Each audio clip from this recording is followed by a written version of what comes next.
How you doing, YouTube? Matt, Massive Beer Reviews, back with yet another review. But not just any review, mystery beers. But not just any mystery beers, battle mystery beers. This is going to be fun. This is going to be fun. These beers come courtesy of Joe Senegalia of Joe's Arcade. If you don't know who he is, it's pretty weird because if you're into beer tubers, he's pretty much one of the best ones out there. The shtick was this. I sent out mystery beers to people unbeknownst to them. It's going, hey man, here's mystery beers, Beard Ford, just send some mystery beers to somebody else. He ended up hitting me back with it, which is totally cool. He's like, I broke the rules. He didn't break the rules, brother. I just said Beard Ford, and you did Beard Ford back to me. It's totally cool with that. But he ended up doing a cool little twist. He ended up sending 3 mystery beers, ended up sending 2 what he set up as battle beers. Now, battle beers, it's more of your kind of OG style kind of, I wouldn't say blind stuff. A lot of people put 2 beers side by side, whether they know them or not, and kind of go back and forth and see which one's better, which one is which, whether it be blind or not. I usually don't do a ton of that stuff. I like doing the kind of super mystery stuff just because it seems like it's a little bit more, I don't know, not challenging, because I'm not trying to be right.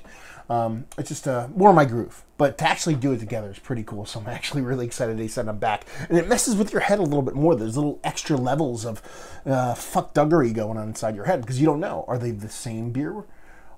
They could be.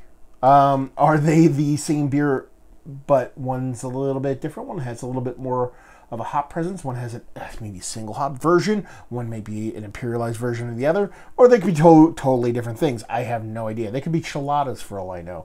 But I'm going to do them. I'm going to talk the shit out of them. And I'm going to be right, wrong, somewhere in between, but who cares? Label-wise, pretty fantastic, as you can see here. Just paper towels with battle written on both sides of them. Let's just do this. Get this done. Pour these out. Try to do the, yeah. The top of this kind of broke. The pull tab broke. So it kind of opened a little bit, but didn't open all the way. So I'm going to have to do a little bit of finagling. Just from a distance, these got to be hazies. Let's see. This one was a little bit weird opening on it, in that it kind of didn't hiss as much, but it looks like it has decent carbonation, so we should be all right. Something I've learned about the paper towels, you really got to make sure you don't look at the wet part, because every now and then it'll kind of reveal a little bit of color behind it. I've never actually been able to actually see what the beer is, but from a distance, look a little bit different. But that could just be the pour. This one had a little bit less aggressive pour, a little aggressive in the middle, but more consistent. I played catch up on this one, so I ended up getting a bigger head on it. Or, again, messing with your head, it could be something else. It could be an addition, coconut, something like that, dropping that out. It looked relatively similar. This one looks a little bit darker, but again, this has a bigger head on it, so it's not letting a lot of top light in. So if this had dissipated as much as this one, I think they look pretty similar, but just from a knee-jerk distance, this little hazy over here looks a little bit darker in the core, but it both look like kind of big hazy style kind of IPAs. So we're going to try to work from here to there throughout the whole thing. Keep a little bit of consistency. See if we get a nose on her.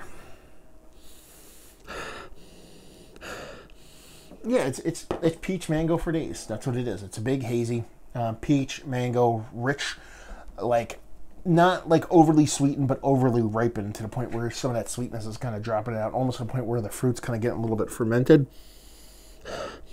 There's a nice soft greenness in there too. It's definitely a little bit of kind of weed pulling greenness, maybe a little green grassiness, a little behind the tractor action. But yeah, she smells like a double IPA. On the nose, I'm getting double IPA vibes, and I'm getting that kind of rich peach going into that nice kind of tropical fruit mango vibe on her. Let's see what this sucker has. This comes off a little bit more green to me. Comes off a little bit greener. There's still that kind of tropical fruit vibe. There's still that kind of sweet fruit juicy vibe, but what this one leans kind of that peach mango tropical fruit. This one comes in more green from the get. Definitely more green. But it has that underlying fruit. Of the same beer, I could see it being the case, but right now I'm going to say no. I'm going to say they're different beers from this, maybe could be from the same brewery, something like that. I could see him going, because we've talked about this in the past. I don't know if I'm getting Treehouse vibes off the nose, but I've always been like Team Green versus Team Julius. It could be one of those things going on. But this one has that rich peach, tropical fruit, more mango thing, whereas this one has that tropical fruit, a little less descriptive kind of fruitiness, more generic, not generic in a bad way, but that green kind of leads the way. Yeah, more fruity over there. Definitely more green over there. Let's dive in. Cheers.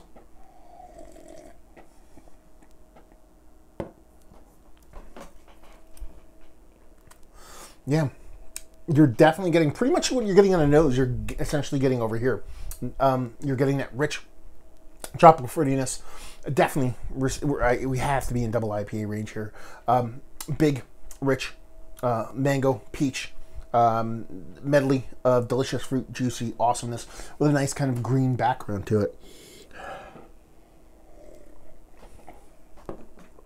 Nice mouthfeel, dense, not fluffy. So it's definitely not in that super water nerdy, water kind of fixture kind of way. Water fixture, water kind of fuckery, water nerdiness kind of way. But it has that same thing as the nose, that greenness, that weed pulling greenness. A little sore throat, sorry. But that mango, that peach, that everything, that fruitiness, the tangerines, all those things you want to throw me. I can throw out all the fruits you want, but that is definitely leading the way. Let's see about this sucker.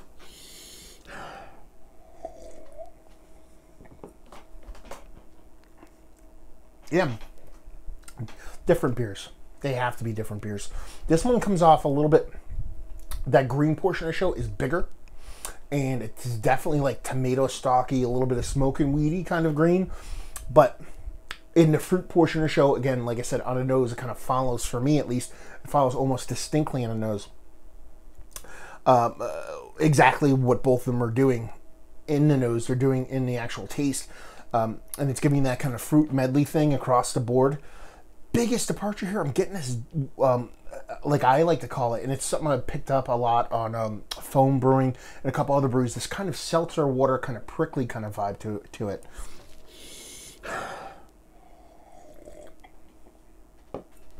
Almost like the carbonation.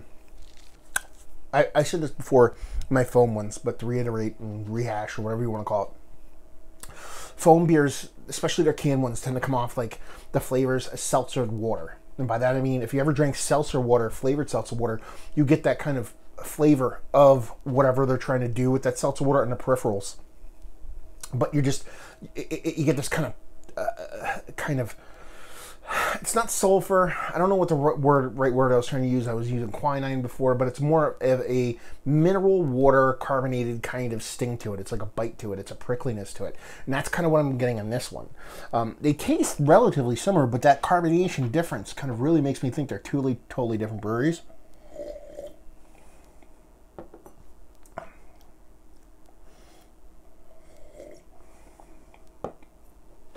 But I could see them being the same. So I have no idea. Listen, this tastes juicier. This tastes hazier. Okay? Or greener, I should say. Because hazy is not a taste. Well, a lot of people would actually argue about that. But I haven't had Treehouse in a while, but I feel like I'm doing like a haze versus a alter ego, or a green versus Julius kind of thing going on right now. That's pretty much what I feel that's going on. So I feel like we're both in a double IPA realm. Right around like your 7.5%, 7.5%, because I know people would say 7% is a single IPA. So let's say 7.5%, pushing 8%. This one is more fruit leaning with green undertones. This one's green forward with fruit undertones. Done and done. I haven't had that much Treehouse as of late, so I can't tell you if it's a Treehouse beer or not, but I'm getting that vibe of somebody's kind of counter doppelganger beers, one end of the spectrum to the other. So that's what I'm giving you right there. So let's see what we got here. Ooh. Obscured the bottom of them, so I can't read that. These are so fun to rip open. The trick is to actually look where the tape starts, and then it makes everything easier, but I'm just a dum-dum who doesn't do such things. and then I get all frustrated and just want to brute force through it. So I should get, like, I have this, like, really awesome pair of medical scissors that are, like, really super tight. Yeah, totally not any of that. It is Trillium's Headroom Double IPA on the right here, 8% alcohol by volume.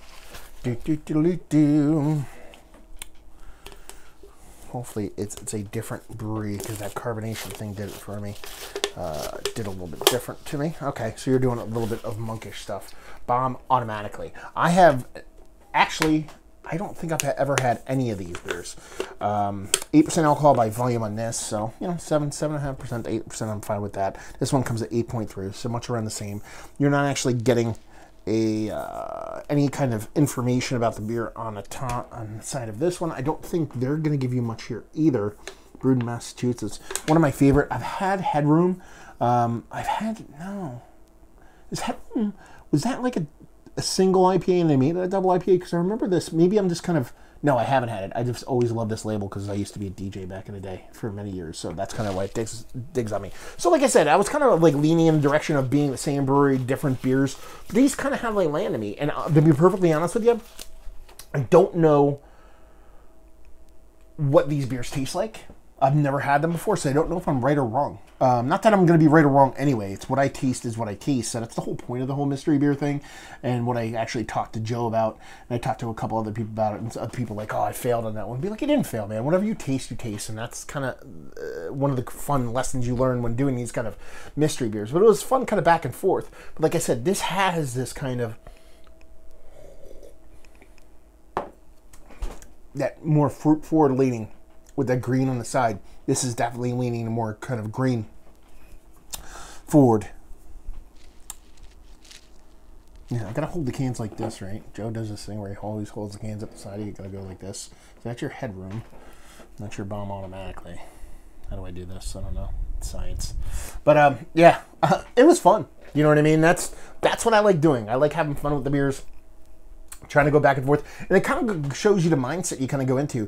I had no idea what's in there, and being that they're battle beers, I kind of assumed they were kind of closely connected in some reason, and it drew me into that. It ended up being like I didn't want to just go by what I was tasting and just talk about the taste I'm tasting and then go from there. I kind of wanted to be like, okay, I want to get deeper on this. I want to talk about this more. I want to connect the dots that I think are there, even though there's no way to know they're there other than what you're tasting. So it kind of led me down that path of being like, oh, is it Treehouse this versus Treehouse that?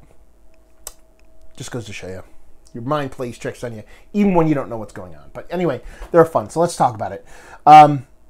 Are these some of the better double IPAs that I've had as of late? I think this one's fantastic. I'm always a sucker. I'm not getting a lot of peach stone fruitiness from a lot of IPAs and double IPAs out of late, so this one is definitely doing me proper.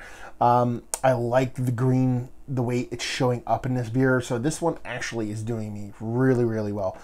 The Monkish Bomb automatically, I actually think I have had this beer, but I think I had it as like a 1 ounce sip at a share like a year ago. So I'm not going to sit here and say I know what the beer's all about. But this is kind of like one of those beers to where I like the flavor profile that's going on. I like when beers are more green than anything else. It's kind of what really turns me on in the end.